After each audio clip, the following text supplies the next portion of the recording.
क्या कभी भी आपने हमसे प्यार किया?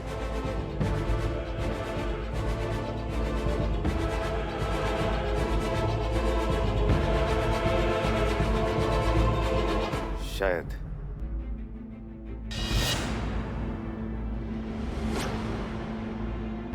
शायद नहीं अनुभव सर, हाँ या ना? क्या आपने कभी हमसे प्यार किया? जी नहीं।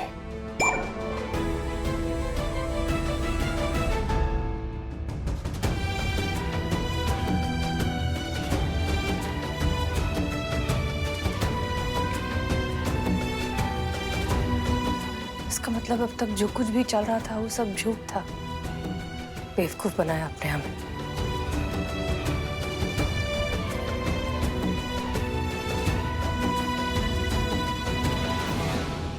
क्योंकि हमारे पास और कोई रास्ता नहीं था सिवाय इस झूठ के। और हम अच्छी तरह से जानते थे कि आप अपने पिता समान चाचा जी के विरुद्ध कभी नहीं जाएंगी। और जब देश की सुरक्षा की बात आती है तो आपके चाचा जी तो क्या, हम खुद के चाचा जी को भी नहीं छोड़ते।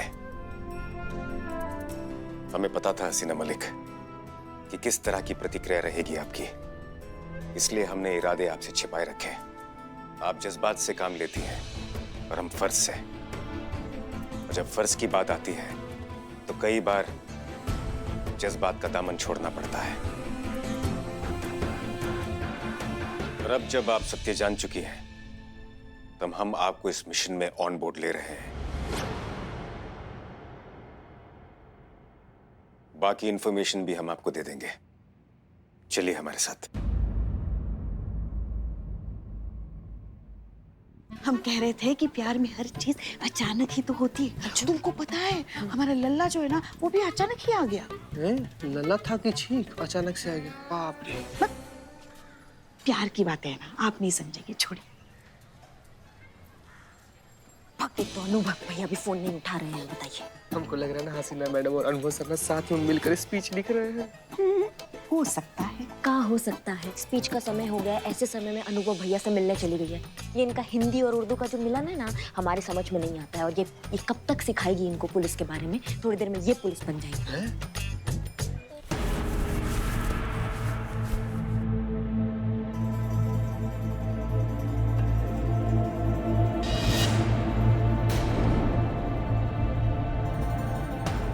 लोग एक जैविक युद्ध कराने की योजना में हैं। उन्होंने एक ऐसे भयानक जनभक्षक वायरस का निर्माण किया है जिसके फैलते ही करोड़ों लोगों की मृत्यु हो सकती है। और इसमें उन आतंकवादियों का साथ दे रहे हैं आपके चाचा महिपाल सिंह। इसलिए उन तक पहुंचने के लिए हमने आपके साथ प्यार का नाटक किया। महिपाल सिंह के गांव के लोगों की दृष्टि में वो एक महान आदमी है। सभी लोग इसकी बहुत इज्जत करते हैं, इसलिए हम उसे सीधे सीधे गिरफ्तार नहीं कर सकते। इसलिए हमें आपका जीवन साथी बनकर वहां जाना होगा और उसे हिरासत में लेना होगा।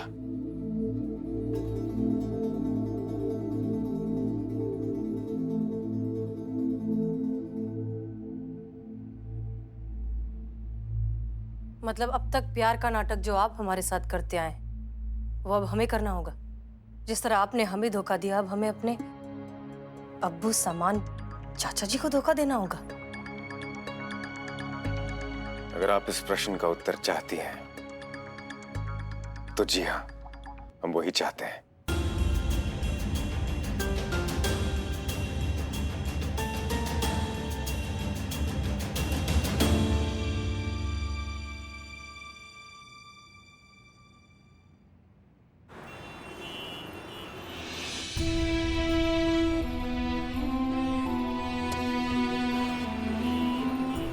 इसका मतलब शादी, प्यार, इजहार, ये जो कुछ भी था वो सब एक नाटक था इस मिशन के लिए? जी हाँ।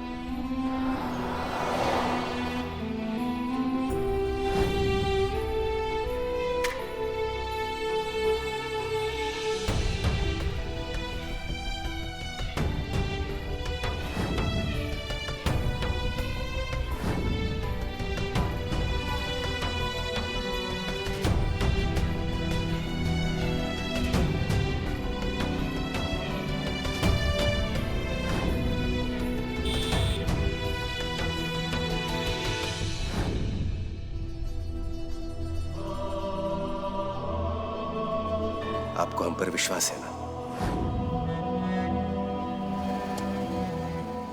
देखिए सर, हम घुमा फिरा के बात नहीं कर सकते, हम साफ साफ कह रहे हैं।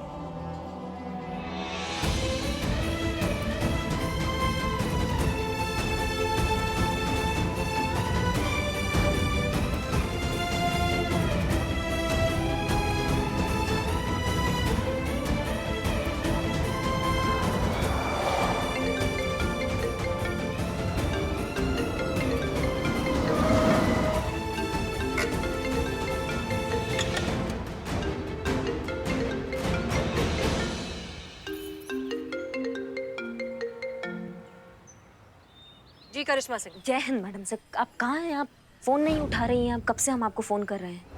हम डीएसपी सर के साथ कुछ जरूरी काम में अटक गए थे। हाँ, तो आपका जरूरी काम अगर निपट गया हो तो क्या आ जाइए। काफी टाइम से स्कूल के बच्चे स्टडी टूर के लिए थाना विजिट करने आए हैं। हाँ, हम बस 10 मिनट में पहुंच रहे हैं। ठीक है मैडम, आ जाइए जल्दी से। जय हिंद। जी।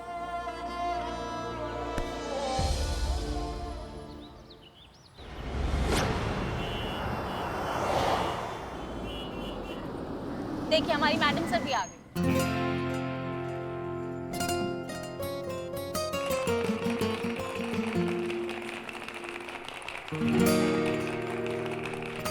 जय हिंद मैडम जय सर। मैडम। जय हिंद जय हिंद। बच्चों, अब सॉरी, हमें आने में थोड़ी सी देर हो गई। प्रोग्राम शुरू करें? हाँ, आपके स्पीच को छोड़कर बाकी सब कुछ बता दिया गया है। थाना दिखा दिया गया है, कानून का महत्वता बता दिया गया है। बस आपका स्पीच बचा है। ठीक है, शुरू करते हैं।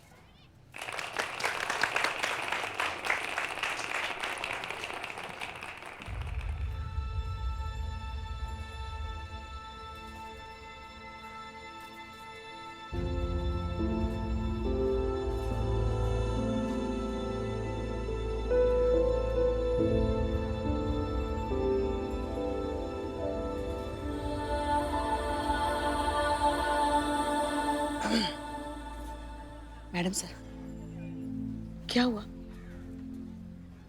पुष्पा जी, दरअसल हम अपने काम में इतने उलझ गए कि हमने कोई स्पीच ही प्रिपेयर नहीं की। अब हम क्या बोले? तो क्या कर रही थी डीएसपी सर के साथ? नहीं, हमारे कहने का मतलब है कि अब बच्चे तो आ गए हैं, कुछ तो बोलना पड़ेगा ना। कुछ भी बोल दीजिए ना। कुछ भी कैसे बोलते पुष्पा जी? तो अब हाँ, तो फिर ऐसा कीजिए ना, आप अपने बचपन का कोई बच्चों को प्रोत्साहित करने वाला किस्सा सुना दीजिए, या अपने पिताजी के बारे में बोलिए। अच्छा लगेगा उनको। अरे आप बोल पाएंगे, बोलिए बोलिए।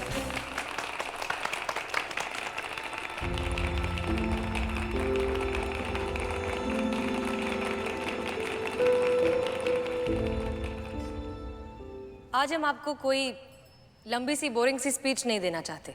आज हम आपको अपने अब्बू का एक किस्सा सुनाना चाहते हैं। एक ऐसा किस्सा जो हमें हमेशा जिंदगी भर याद रहेगा। हम बहुत छोटे से थे जब की ये बात है। हमारे अब्बू एक कांस्टेबल थे और बहुत ही ईमानदार आदमी थे।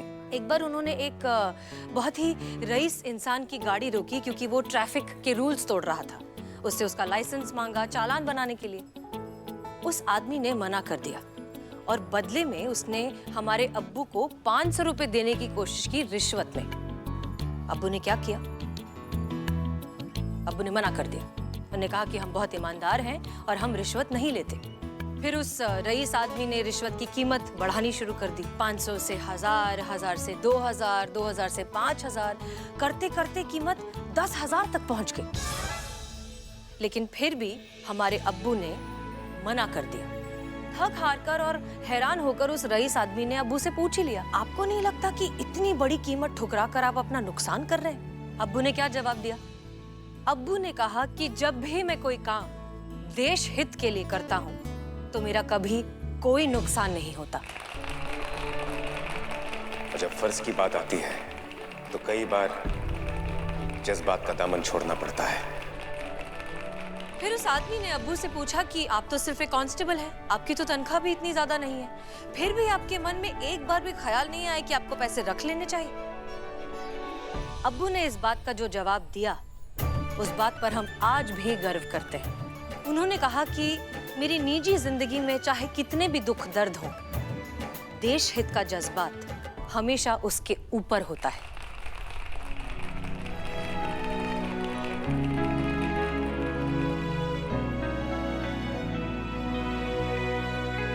हमारे अब्बू हमसे हमेशा कहा करते थे कि जब भी जिंदगी में कोई भी उलझन सताए, हमेशा खुद से एक सवाल करो कि क्या आप जो करने वाले हो उसमें देश का भला है? जब देश की सुरक्षा की बात आती है तो आपके चाचा जी तो क्या, हम खुद के चाचा जी को भी नहीं छोड़ते।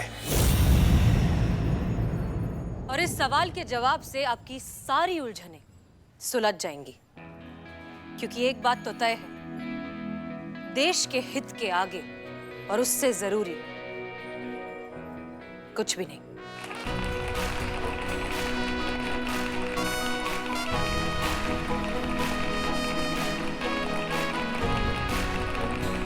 बच्चों, आप सब हमारा भविष्य हैं। आगे चलकर हम नहीं होंगे, आप होंगे। आगे चलकर आप सबको ही हमारे इस देश को संभालना है, संवारना है। इसलिए जिंदगी में जब भी कुछ भी सोचना हो, कुछ भी करना हो, हमेशा याद रखिए, सबसे पहले, सबसे आगे अपना देश।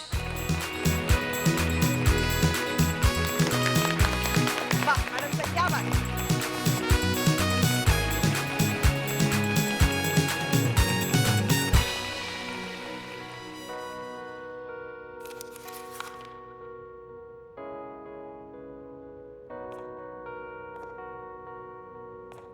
जय हिंद सर।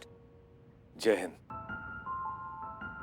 हम जानते हैं कि आप असमंजस में होंगे, क्योंकि आपको पिता प्रेम और देश प्रेम में से किसी एक को चुनना पड़ रहा है। लेकिन आपके बिना हम किसी असमंजस में नहीं है सर। हम शारीरिक और मानसिक दोनों तरीके से इस मिशन के लिए तैयार हैं।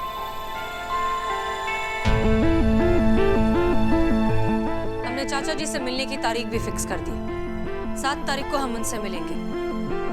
धन्यवाद हसीना जी। आपको धन्यवाद कहने की कोई जरूरत नहीं है सर, क्योंकि हम जो कुछ भी कर रहे हैं सिर्फ और सिर्फ देश प्रेम के लिए कर रहे हैं। हमारे अब्बू हमसे कहा करते थे कि इस दुनिया में देश प्रेम से बढ़कर कोई भी जज्बात नहीं। Welcome to the mission Hasina Malik. Thank you sir.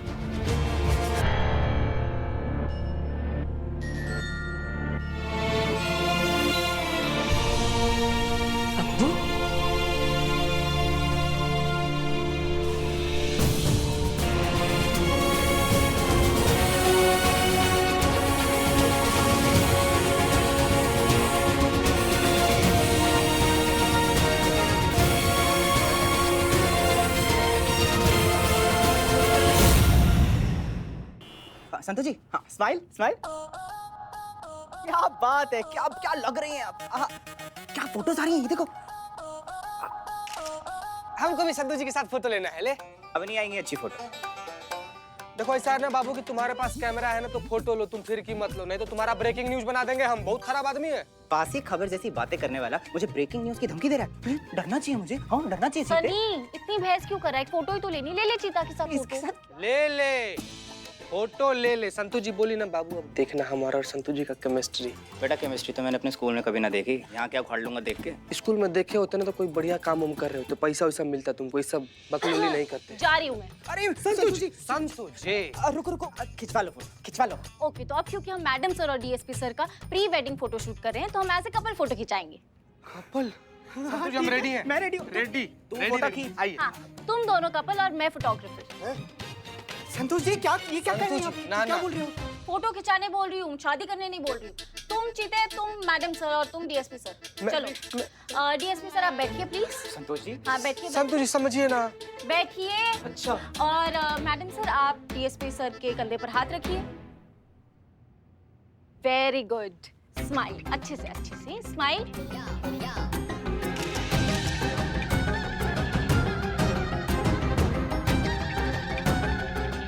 Smile smile.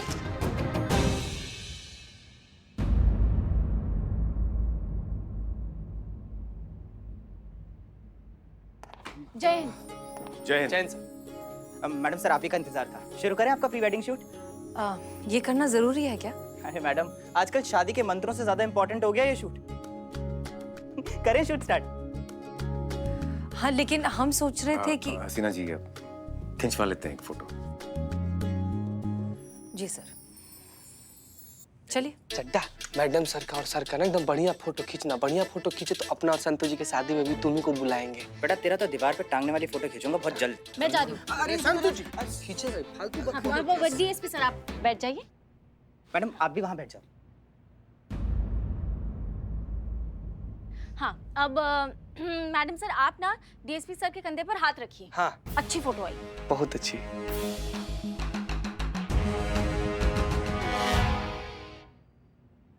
Madam sir हम बताते हैं, देखिए।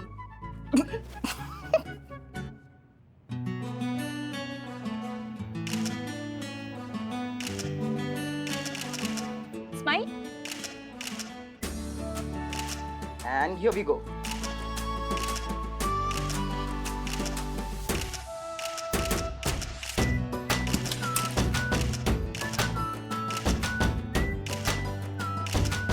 कितने प्यारे लग रहे हैं दोनों।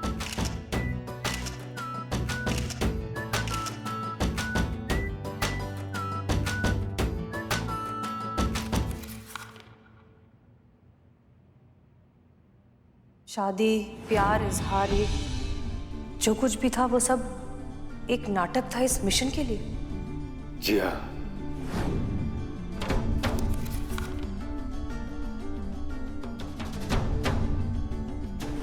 क्या आपने कभी हमसे प्यार किया? जी नहीं।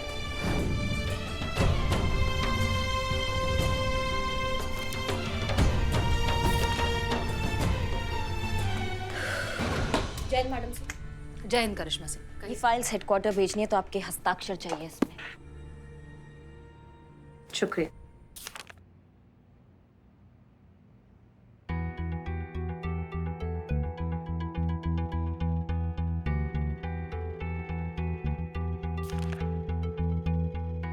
मैडम सर ये आपके इतने अच्छे पिक्चर है, आप इनको यहाँ फेंक दिए डस्टबिन में।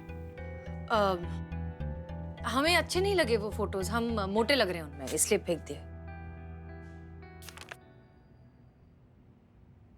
क्या बात कर रही है मैडम से, क्या आप बढ़िया लग रही हैं, आप कह रहे मोटे लग रहे हैं। देखिए हमें पसंद नहीं आए।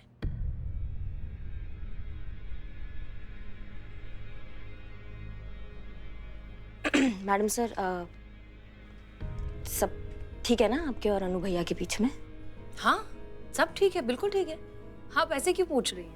नहीं नहीं, हम ऐसे ही बस ऐसे ही पूछ रहे थे।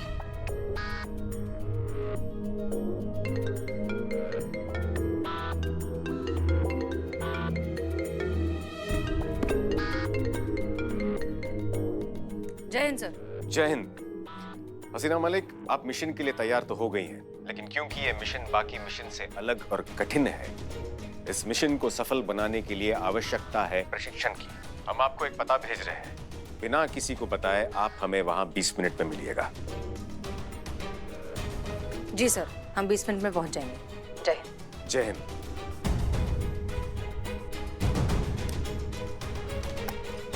ये बाकी के साइन। हाँ सॉरी।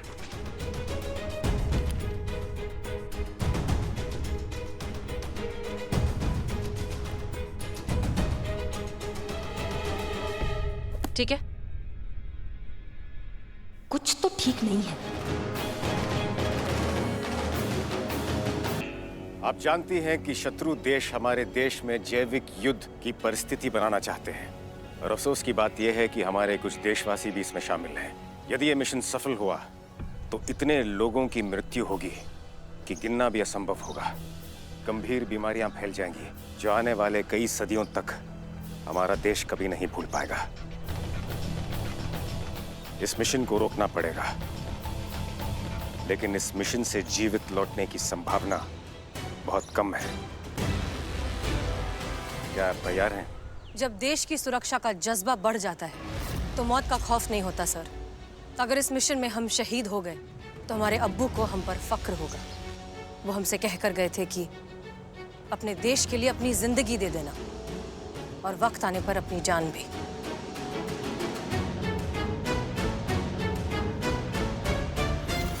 देश के लिए तो आपके जज्बात निसंदेह प्रशंसनीय हैं। महत्वपूर्ण ये है कि शत्रु के विरुद्ध आपके जज्बात क्या है। अब आप हसीना मलिक हमें अपना शत्रु समझिए और हम पर वार कीजिए।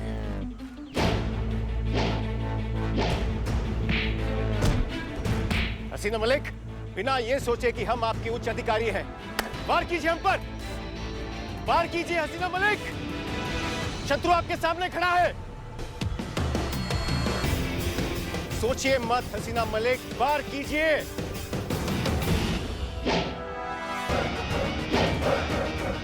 आइए हसीना मलिक,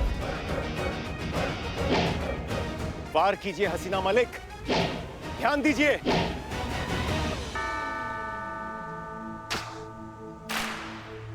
अगर आप शत्रु पे वार नहीं करेंगी तो वो आपको चित कर देगा हसीना मलिक।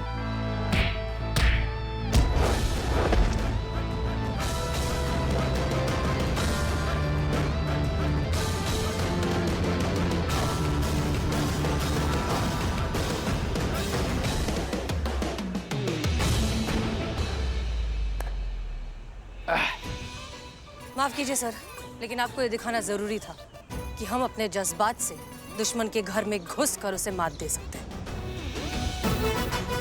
सॉरी।